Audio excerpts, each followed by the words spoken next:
말씀을 들을 때 우리의 마음 문이 열려지게 도와주시고 영과 진리로 예배드리는 이 시간에 하나님의 말씀을 듣는 이 시간에 주의 성령께서 함께해 주옵시고 다른 생각이 전혀 들어오지 못하도록 나의 입술을 지켜주옵시고 이 듣는 귀를 열어주옵소서. 예수님의 이름으로 기도하였습니다. 아멘. 요한복음 5장 1절에서 18절까지를 봉독해 드립니다. 메시지 성경입니다. 곧이어 또 다른 명절이 다가오자 예수께서 다시 예루살렘으로 가셨다. 예루살렘의 양의 문 근처의 히브리 말로 베데스다라 하는 연못이 있었고 그 연못에 회랑 5채가 달려 있었다. 그 회랑에는 눕는 사람, 다리를 저는 사람, 중풍병자같이 몸이 아픈 사람들이 수백 명 있었다. 거기에 38년 동안 앓고 있던 한 남자가 있었다. 예수께서 그가 연못가에 누워있는 것을 보시고 또 그가 그곳에 얼마나 오래 있었는지를 아시고 말씀하셨다. 네가 낫기를 원하느냐? 그 남자가 말했다. 선생님, 물이 움직일 때 저를 연못에 넣어줄 사람이 없습니다. 제가 연못에 닿을 즈음이면 이미 다른 사람이 들어가 있습니다. 예수께서 말씀하셨다. 일어나서 내 자리를 들고 걸어가거라. 그러자 그가 곧바로 나았다. 그는 자기 자리를 들고 걸어갔다. 마침 그날은 안식일이었다. 유대인들이 그 나은 사람을 막아서며 말했다. 오늘은 안식일이요. 자리를 들고 다녀서는 안 되오. 그것은 규정을 위반하는 일이오. 그러자 그가 그들에게 말했다. 나를 낫게 해준 분이 내게 자리를 들고 걸어가라고 말씀하셨소. 그들이 물었다. 당신에게 자리를 들고 걸어가라고 한 사람이 누구요? 그러나 그 나은 사람은 그분이 누구인지 알지 못했다. 예수께서 어느새 무릿속으로 몸을 숨기셨기 때문이다. 얼마 후에 예수께서 성전에서 그 사람을 만나자 이렇게 말씀하셨다. 아주 좋아 보이는구나. 너는 건강해졌다. 죄 짓는 삶으로 되돌아가지 마라. 만일 되돌아가면 더 심한 일이 일어날 수 있다. 그 사람이 돌아가서 자기를 낫게 해준 이가 예수라고 유대인들에게 말했다. 그러자 유대인들은 예수께서 안식일에 그 같은 일을 했다는 이유로 그분을 잡으려고 했다. 그러나 예수께서는 스스로를 변호하시며 이렇게 말씀하셨다. 내 아버지께서 안식일에도 쉬지 않고 일하신다. 그러니 나도 일한다. 그 말에 유대인들이 격분했다. 이제 그들은 예수를 공개적으로 공경하는 것에 머물지 않고 그분을 죽이려고 했다. 예수께서 안식일을 어겼을 뿐 아니라 하나님을 자기 아버지라고 부르면서 하나님과 자신을 동등한 자리에 두었기 때문이다. 오늘 본 말씀을 토대로 해서 베데스다 연못가에서 은혜와 율법이라는 제목으로 이 시간에 말씀을 나누려고 합니다. 예수님의 세 번째 표적인 것입니다. 표적은 사인이죠. 방향을 가리키는 그러한 사인인데 오늘 본문 말씀에서도 예수님께서 메시아 그리스도인 것을 증거하는 한 사건이고 그리고 유대인들과 예수님과의 아주 크게 부딪히는 그러한 장면이 안식일이란 그러한 제목으로 부딪히게 되어지는 장면이 나오게 되어진 것입니다. 본문의 먼저 배경을 살펴보면 율법의 그 대표적인 용어가 많이 등장합니다. 회랑 5개가 등장하죠. 그 회랑 5에 많은 병자들이 모여 있었죠. 모세의 오경을 의미한다고 합니다. 그리고 38년 된 병자가 등장합니다. 많은 병자 중에서 이 38년 된 병자는 이스라엘 백성이 신명기 2장 14절에 율법을 받고 가나안 땅에 들어가기 전 38년 동안 광야에서 방황하던 기간을 의미하기도 합니다. 그러니까 얼마나 참 무지막지하게 고생한, 최고로 방황하고 고달프고 힘들었던 그러한 인간의 최악의 상황을 의미하기도 한 것입니다. 명절입니다. 안식일에 벌어진 사건인 것입니다. 그리고 양의 문 곁에 있는 그러한 연못인 것입니다. 자, 그런데 이 안식일, 명절, 이것은 유대인들은 종교심이 얼마나 뜨거운지 안식일을 자기 생명처럼 여기며 철저하게 지키며 살아갔던 그런 의미가 있었던 것입니다. 그러니까 안식일을 지키느냐 못 지키느냐에 따라서 그들은 종교의 그 열심이 판가름이 되어지는 것입니다. 그래서 그 안식일을 지키는 규정이 39가지가 있고요. 또 세부적으로 365일 동안 지켜질 수 있는 365가지 하지 말아야 될 그러한 세부적인 조항들이 있다고 합니다. 그러니까 전기도 켜면 안 되고, 자리를 들고 이동하면 안 되고요. 또 엘리베이터에 탔을 때도 전기를 누르면 안 돼요. 그러니까 지금도 이스라엘 그 유대인 집에 가보면은 그 호텔에 그 안식일만 운행하는 엘리베이터가 있다고 합니다. 자동적으로 매 층마다 열리게 되어지는 거죠. 눌러도 안 돼요. 그리고 집집마다 그 에어컨이랄지 전기 코드랄지 그게 전부 다 타이머가 있으면 타이머.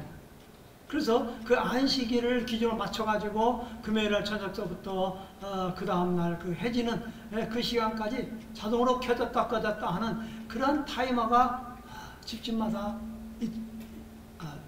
있는 것입니다.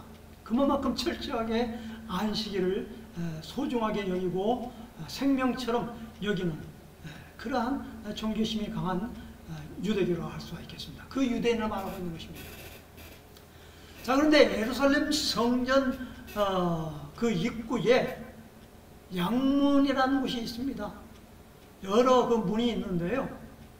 양의 문, 그러니까 제사장이나 할지 제사를 드리러 가는 사람들이 그 양을 그 제사로 잡기 위해서 들어가는 그런 따로 그 문이 있다는 겁니다. 그게 양의 문이죠. 그곳에서 또 그 스데반, 사도행전 나오는 그 스데반 집사가 순교하는 그곳에서 순교하는 장면이 나오죠. 그래서 지금은 그게 또 스데반 집사의 문이라고, 스데반의 문이라고도 합니다.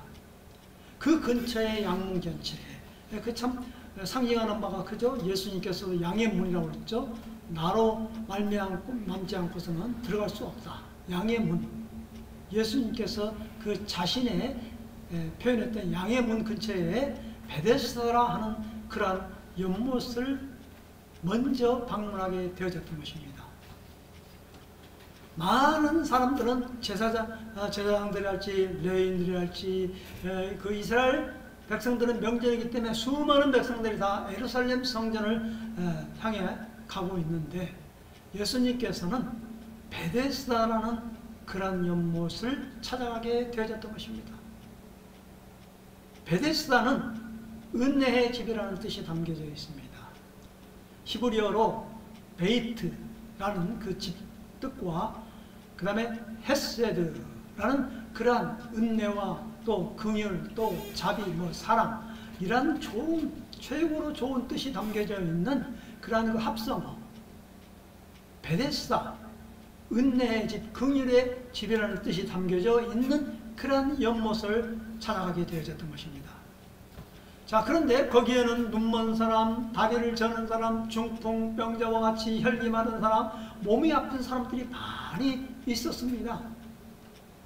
그런데 특별히 38년 동안 앓고 있던 한 남자가 누워있는 그 사람에게 예수님께서 눈길을 돌렸습니다. 어떻게 보면 그 수많은 병자들 중에서 최고참인 38년 된 인간의 힘으로는 도저히 나을 수 없는 그런 환자에 예수님께서는 다가갔습니다. 내가 낫기를 원하느냐? 라고 물었습니다. 그러나 환자는 이상한 대답을 하게 됩니다. 선생님, 물이 움직일 때 저를 연못에 넣어줄 사람이 없어요. 제가 연못에 닿을 쯤이면 이미 다른 사람이 들어가 있습니다. 그러니까 나 좀 도와주셔서 저 연못에 나를 넣어주세요. 엉뚱한 대답이죠. 자, 오늘 이 말씀을 통해서 첫 번째 우리가 은혜 받아야 할, 은혜 나누고자 하는 그러한 소제목은 은혜의 주인 되신 예수님과 율법의 행위를 강조하는 38년 된 환자의 모습을 우리는 여기서 엿볼 수가 있게 된다라는 이야기입니다. 베데스다 은혜의 연못이 율법의 연못으로 변질되어져 버리고 말았습니다. 누가 이렇게 만들었습니까? 누가 이렇게 왜곡되게 만들었습니까? 베데스다라는 은혜의 그 집, 그 아름다운 긍휼의 자비가 베풀어지는 그런 연못이 오징어 게임처럼 말이죠. 1등인 사람만 치료받는, 행위로 구원받는, 행위로 치유받는 그런 못으로 변질되어져 버리고 말았다는 것입니다. 전설이죠. 한 천사가 내려와서 가끔 물을 통하게 하면 처음 들어간 사람이 낫게 된다는 그러한 전설을 의지하고 있는 모든 환자들, 그리고 예수님께 바로 이와 같은 대답을 하고 있는 38년 된 병자. 참 그런데 희한하게도 거기에 모여있는 그러한 모든 그 환자들이 동일한 것은 뭐냐? 자기 홀로 그곳에 들어갈 수 없다라는 것입니다. 눈먼 사람 눈을 볼 수가 없지 않습니까? 다리 저는 사람 쩔뚝쩔뚝 어떻게 제대로 걸어가겠습니까? 중풍병자 어떻게 제대로 그 연못에 들어가겠습니까? 아마 상상을 해보십시오. 천사가 내려왔다고 한번 쳐봅시다. 그러면 서로 들어가려고 그러면 그 광경 볼만하죠? 띠뚱띠뚱 눈이 안 보이고 막 그럴 때는 말이죠. 서로 동료 의식을 가졌던 그런 그 환자들끼리 위로하고 서로 격려를 해줬던 그런 환자들이 그 천사가 내려와서 물이 통할 때쯤 되면은 치열한 경쟁의 연못으로 기박하게 되어지는 아이러니한 풍경이 바로 베데스다 연못이라는 것입니다. 예수님께서 그 환자에게 물었을 때 그 환자는 거의 희망도 없고 나을 소망이 없었는지 단지 자기를 연못에 데려다 줄 한 사람을 원했던 것이죠. 그래서 자기는 거기에 들어가면 나을 거라는 어떻게 보면 가느다란 한 가닥 꿈을, 소박한 꿈을 가졌던 것 같아요. 연못에 들어가야만 낫게 되리라는 율법적인 생각을 가지고 말입니다. 이것은 오늘날 우리 사회의 한 단면도를 보는 것 같습니다. 오늘날 교회 이름도 베데스다 교회가 많이 있고요. 또 병원도 베데스다 병원도 참 많이 있습니다. 사회복지단체에서도 베데스다 그 선교회랄지 그런 복지단체가 많이 있습니다. 은혜라는 연못에 그곳에는 경쟁주의와 일등주의, 승자 독식주의, 생존 본능의 주의, 약육 강식인 사회의 모습이 바로 그 베데스다 연못이 되어져 버리고 말았다는 것입니다. 자, 그런데 예수님께서, 은혜의 주인 되신 예수님께서 그 자리에 있었던 것입니다. 그것을 한탄하게 참으로 안타깝게 여겨졌던 그 은혜의 주인 되신 예수님께서 다가가 그 환자에게 물었던 것이죠. 그럼에도 불구하고, 엉뚱한 대답에도 불구하고 그 율법의 행위로는 도저히 치료받지 못한 그 환자에게 예수님께서는 값없이 주어진 그 은혜로 동일하게 이렇게 말씀을 하십니다. 꾸지람도 하지 않습니다. 너 왜 그렇게 엉뚱한 대답을 하고 있니?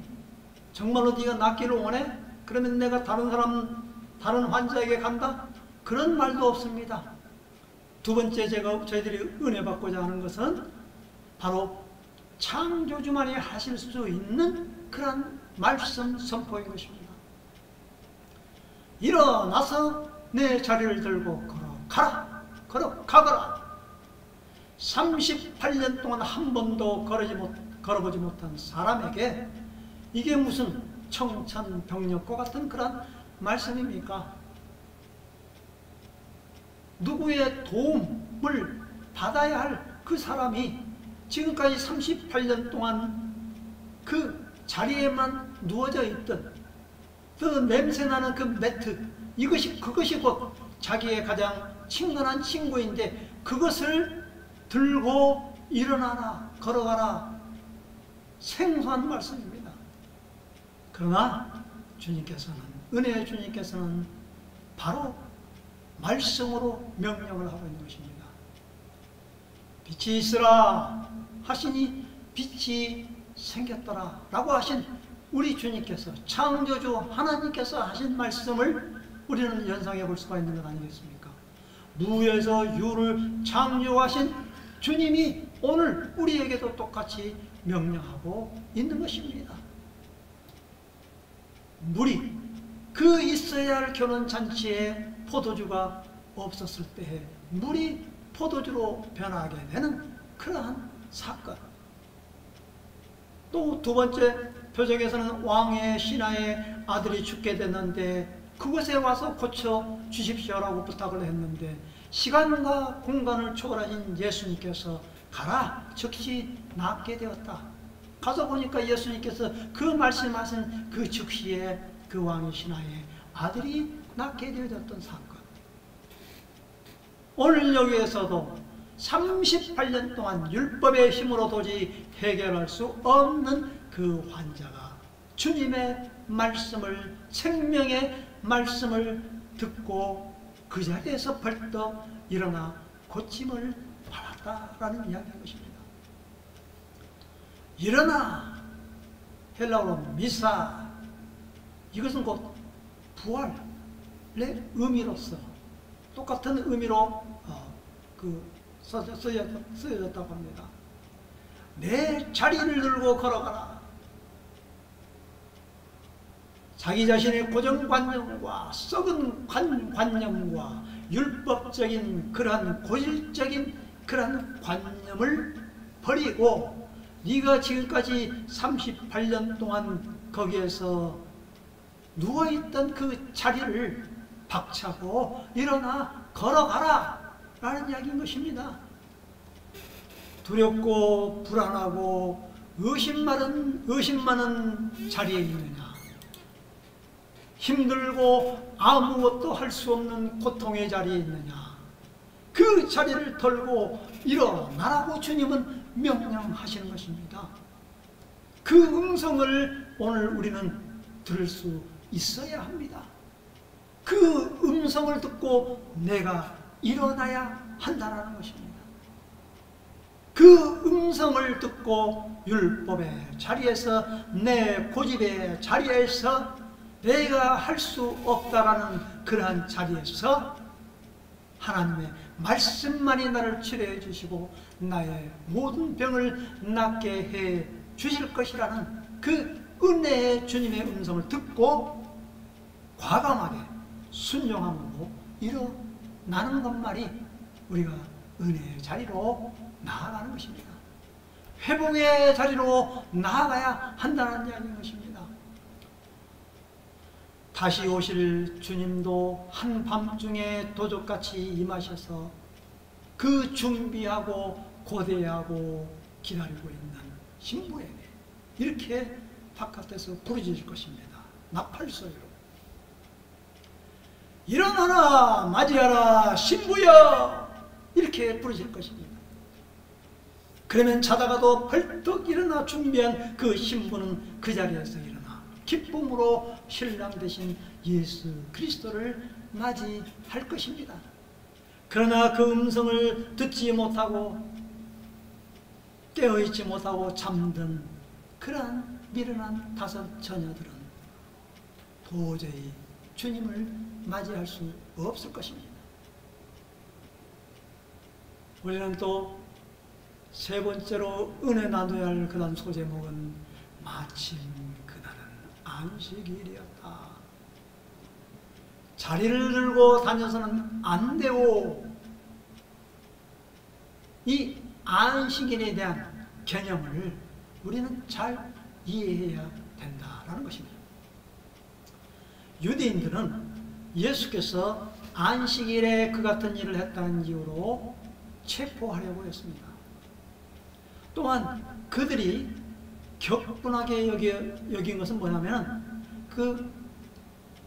예수님께서 그들에게 아버지께서 일하시니 나도 일한다 라는 그 예수님의 말에 공개적으로 공격하는 것에 머물지 않고 그분을 죽이려고 했던 것입니다. 안식일을 범했고 그리고 자기 자신을 하나님을 자기 아버지라고 부르면서 하나님과 자신을 동등한 자리에 두었기 때문인 것입니다. 안식일의 참된 의미는 무엇입니까? 하나님께서 7째 날에 복을 주시고 그날을 거룩한 날로 삼으셨다고 했습니다. 맨 마지막에 아담과 하와를 만들었지 않습니까? 특별히 사람을 만드시고 심히 좋았다라고 그랬습니다. 첫째 날 다른 걸 창조할 때는 그냥 좋았다라고 하는데 마지막에 우리 인간 사람을 만드시고 날 때는 너무나도 하나님께서 기분 좋으셔가지고 심히 좋았다라고 그랬습니다. 그리고 나서 그 다음 날 7째 날에 쉬었습니다. 하나님께서 피곤해서 쉬었겠습니까? 그 7째 날은 누림의 의미가 있다는 것입니다. 그러니까 안식일은 바로 하나님께서 축복의 날로 거룩한 날로 삼으셨다는 거예요. 그것은 곧 하나님과 연합 및 축복의 날이기 때문인 것입니다. 그래서 주님께서는 인자는 안식일의 주인이라고 했지 않습니까? 안식일이 우상이 되어서는 안 되는 것입니다. 안식일이 사람을 위해서 있는 것이지 사람이 안식일을 위해 있는 것이 아니지 않습니까? 예수님께서는 그렇게 질문을 하고 있는 것입니다. 안식일에 선을 행하는 것이 옳으냐 아니면 악을 행하는 것이 옳으냐. 지금 은혜의 집에 베데스다 연못에서 38년 동안 한 번도 걸어보지 못한 그 사람을 일으켰는데 살렸는데 왜 기뻐하지 못하고 생명을 받았음에도 불구하고 안식일에 범했다고 이렇게 요란을 떠느냐라는 것입니다. 도대체 안식일의 의미가 무엇이냐? 안식일이 너의 우상이냐라고 예수님께서는 말하고 있습니다. 오늘날 신앙생활을 하는 데 있어서도 많은 것들이 적용이 되어진 것입니다. 오늘날 내가 하나님의 은혜를 저버리고 율법에 매여 있으면 우리는 순식간에 나 자신이 괴물로 변하게 되어집니다. 내 안에 있는 들보를 보지 못하고 상대방의 티를 보고 자꾸 헐뜯습니다. 그렇기 때문에 율법으로는 우리는 구원을 받지 못하는 것입니다. 오직 은혜만이 가능할 뿐인 것입니다. 인간의 한계에 부딪힌 38년 된 병자는 주님의 은혜로 고침을 받았습니다. 베데스다 연못이 그 뜻에 부합한 은혜의 연못이 되어졌던 것입니다. 이제는 은혜의 자리로 다시 그 이름값으로 돌아온 베데스다 연못이 되어졌고 회복의 은혜의 연못이 되어졌던 것입니다.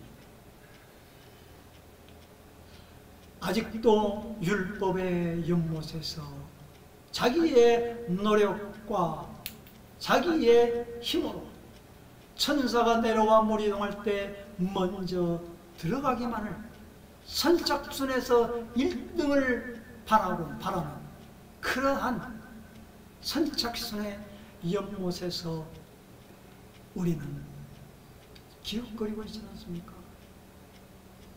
인간의 노력으로 열심히 살면 모든 것이 해결되리라고 생각하십니까?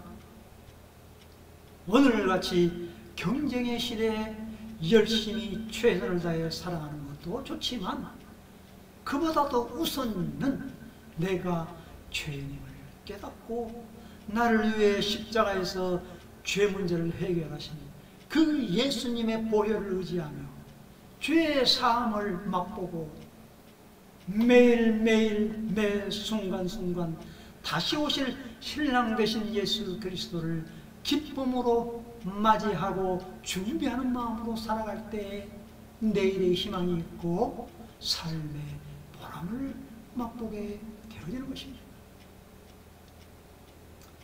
이제 말씀을 마치려고 합니다. 예수님께서 분명히 말씀하셨습니다. 처소를 예비하러 가셨고 아버지의 명령만이 떨어지면 우리를 맞이하러 올 것입니다. 다시 오실 주님도 그 보이는 거대한 화려한 제3의 성전 예루살렘 성전에 먼저 들어가시기 전에 베데스다 연못 환자들이 우글거리는 어떻게 보면 이 세상 사람들이 거들떠 보지도 않는 그러한 볼품이 없는 그곳 은혜의 집에 목마르고 소외된 자에게 주님은 찾아가지 않을까요? 그 요한복음 이제 5장 19절에서 47절에도 보면은 계속해서 이제 예수님께서 그 유대인들에게 향하는 그런 메시지를 쏟아붓습니다. 예수님께서 자신에 대해서 길게 이제 설명하셨다고 했습니다. 주옥 같은 메시지가 예수가 메시아임을 나타내 보여주는 그런 말씀을 하고 있지 않습니까? 본격적으로 그 일을 통해서 그 안식일에 베데스다 연못에서 그 환자를 38년 된 병자를 고치고 나서 그 유대인들이 자기를 잡아 죽이려고 하는 그 찰나에 오히려 예수님께서는 이와 같이 선포하고 있는 것입니다. 아버지께서 하시는 일을 아들도 한다. 아버지께서 죽은 사람들을 다시 살리시고 생명을 창조하시는 것처럼 아들도 그 일을 하기 때문이다. 아버지는 심판할 모든 권한을 아들에게 넘겨주셔서 아들도 아버지와 똑같이 영광을 받게 하셨다. 누구든지 지금 내가 하는 말을 믿고 나에게 책임을 맡기신 아버지와 한편에 서는 사람은 지금 이 순간 참되고 영원한 생명을 얻고 더 이상 정죄받지 않는다. 그는 죽은 사람의 세계에서 산 사람의 세계로 과감히 옮겨온 것이다. 너희는 나무를 보느냐? 숲을 놓치고 있다. 이 성경 전체가 나에 관한 기록이다. 내가 내 아버지의 권한을 왔으나 너희는 나를 쫓아내거나 피하기만 하면 피하기만 한다. 만일 다른 누군가가 의시됨이 왔다면 너희는 두 팔 걸려 그를 맞았을 것이다. 너희가 모세의 말을 진실로 믿었더라면 나를 믿었을 것이다. 그가 기록한 것이 나를 두고 한 것이기 때문이다. 마라나타 주 예수여 어서 오시옵소서. 기도하겠습니다. 주님, 매일매일 순간순간마다 주님의 은혜가 필요합니다. 주님의 은혜가 아니라면 우리는 내 힘과 내 능력과 내 지식대로 지식을 앞세우고 다른 사람을 정죄하거나 다른 사람을 판단하고 다른 사람에게 상처를 주고 다른 사람을 비판하게 되어지는 어리석은 고정관념 자토취에 빠질 수밖에 없습니다. 하나님, 내 힘으로는 살 수 없기에 38년 된 병자에게 오셔서 내 자네를 들고 걸어가라 하신 주님의 세미한 음성을 듣고 즉각적인 반응으로 나의 모든 고정관념, 율법의 행위를 벗어버리고 담대히 일어나 천국 가는 그날까지, 주님 다시 오시는 그날까지 매 순간 하나님의 말씀과 은혜 속에서 기도하며 감사함으로 살아가는 저희들이 되도록 도와주옵소서.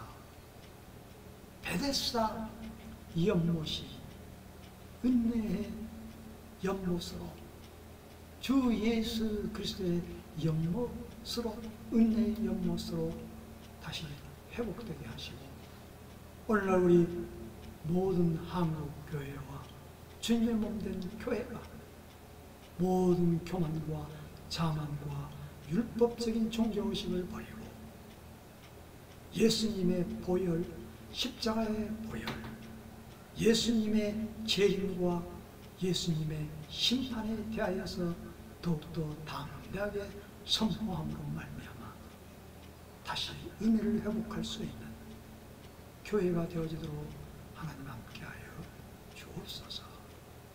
예수님의 이름으로